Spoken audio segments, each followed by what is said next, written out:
अनचाही शादी में प्यार 21। राघव जाने के लिए मुड़ता है, पर उसके हाथ पर कुछ महसूस होता है। राघव मुड़कर देखता है। अंजलि ने उसका हाथ पकड़ कर रखा था। अंजलि। राघव बहुत तेज गुस्से में चिल्लाता है। राघव की आवाज सुनकर मीटिंग रूम से सब बाहर चले आते हैं। राहुल राघव की तरफ आकर क्या हुआ राघव आप ऐसे, इतना ही बोलता है कि राघव के हाथ पकड़े अंजलि को देखकर उसका ध्यान उस तरफ चला जाता है। राहुल यह देखकर गुस्से में अंजलि का हाथ राघव से हटाता है। क्या है राहुल, यह सब तुम्हारी तो शादी हो चुकी है, फिर यह सब? राघव राहुल की तरफ देखकर राहुल मैंने कुछ नहीं किया है, आप मुझे कैसे गलत समझ सकते हैं? मैं तो मीटिंग रूम में आ रहा था। इस लड़की ने अचानक से मेरा हाथ पकड़ लिया। अंजलि को गड़बड़ करते देख मानवी आगे आती है। माफ करना सर, वो दीदी एक एक्स दीदी को छोड़कर चले गए हैं। वो अब हर किसी को अपना एक समझने लगी है। राहुल और राघव यह सुनकर चौंक जाते हैं। ऑफिस में तरह तरह की बातें होने लगती है। राघव गुस्से में मानवी और अंजलि की तरफ देखकर समझा लो अपनी बहन को, नहीं तो एक्स तो छोड़कर गया ही है, नौकरी छोड़नी पड़ेगी वो अलग। अंजलि अपना रोने जैसी शक्ल बना लेती है। वो राघव की बातों को चुपचाप सुन रही थी। मानवी राघव की बात सुनकर हाँ मैं सर हिला देती है।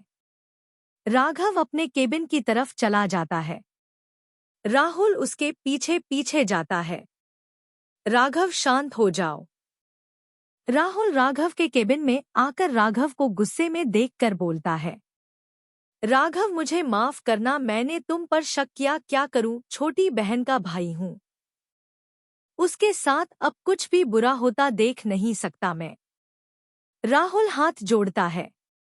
राघव आगे आकर राहुल का हाथ नीचे करके आप क्यों माफी मांग रहे हैं?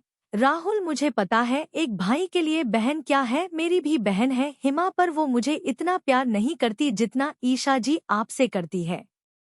राहुल राघव की तरफ देखकर राघव हमें मीटिंग में जाना चाहिए, सब लाइव कॉन्फ्रेंस में आ चुके होंगे। राघव हाँ मैं सर हिला देता है।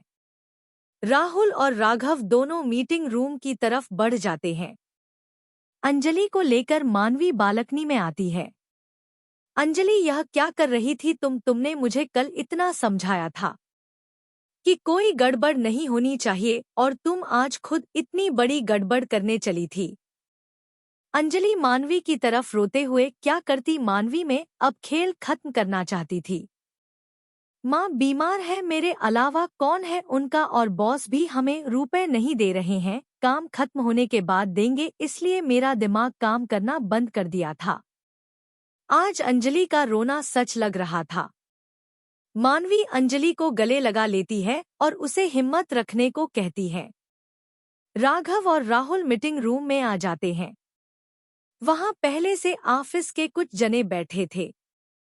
राघव अपनी जगह बैठकर राहुल की तरफ देखकर राहुल अब आप मीटिंग शुरू कीजिए, हमारा बजट और डिजाइन दोनों एमएन ग्रुप को दिखाइए।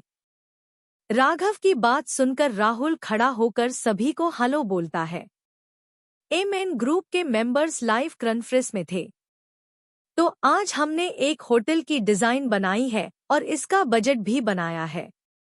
आप में से कितने जनों ने देखा होगा हर होटल पार्किंग या बच्चों के लिए खेलने की जगह नहीं होती है, इसलिए हमारी कंपनी ने इस बार छोटी जगह पर बहुत अच्छा प्रोजेक्ट बनाया है। राहुल सारी डिटेल्स समझाने लगता है।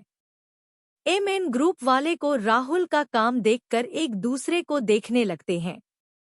राघव और बाकी सब राहुल के काम पर बहुत गर्व महसूस हो रहा था। एक बार फिर रमा जी को ममता जी फोन करती है। हेलो रमा। हाँ ममता भाभी बोलिए। रमा, मैं और अनीता दोनों बाजार जा रहे थे, होली आ रही है ना, उसके लिए सामान और लाना है, इसलिए तुम भी चल रही हो क्या? ममता भाभी मेरा भी चलने का मन बहुत है, पर परसों घर पर पूजा रखवाई है दोनों बच्चियों के जीवन के लिए, इसलिए उसकी तैयारी में लगी हूँ। आप सबको आना है परसों, यह इन्विटेशन में फोन पर नहीं घर पर आकर भी दूंगी। रमा जी हंसते हुए कहती हैं। आएंगे क्यों नहीं, जरूर आएंगे हम सब। ईशा अभी पेपर लिख रही थी। 1 घंटा ही बचा था। ईशा घड़ी की तरफ देखती है, 1 घंटा ही बचा है, अभी तक तो हमारा आधा ही पेपर पूरा हुआ है, हमें जल्दी जल्दी लिखना होगा। जिया पेपर को देखकर, हे भगवान, राहुल जी सही कह रहे थे, हमें हमारी पढ़ाई पर ध्यान देना चाहिए था। अब देखो कितना मुश्किल लग रहा है हमें पेपर, पहली बार, और यह 2 सवाल तो आते ही नहीं, हमें अब क्या करें। राहुल की प्रेजेंटेशन देखकर सब चौंक जाते हैं। कोई अपना रिएक्शन नहीं दे पा रहा था। राहुल भी डर जाता है। अचानक सब शांत कैसे हो गए, पर जब तालियां बजनी चालू होती है तो राहुल की खुशी का ठिकाना ही नहीं रहता है। राहुल बहुत खुश होता है। एमएन कंपनी के मालिक राहुल की तरफ देखकर, मिस्टर राहुल, आपका काम हमें बहुत अच्छा लगा है, आपका प्रेजेंटेशन देखकर तो और भी ज्यादा अच्छा लगा है, हर चीज का ध्यान देकर आपने जो काम किया है बहुत तारीफ लायक है। Thank you mister MN group, आपका बहुत बहुत शुक्रिया, पर शाबाशी का हकदार मैं अकेला नहीं हूँ, मेरे साथ राघव और पूरी ऑफिस टीम भी है। अगले भाग में कैसा लगा आज का भाग जरूर बताएं। धन्यवाद।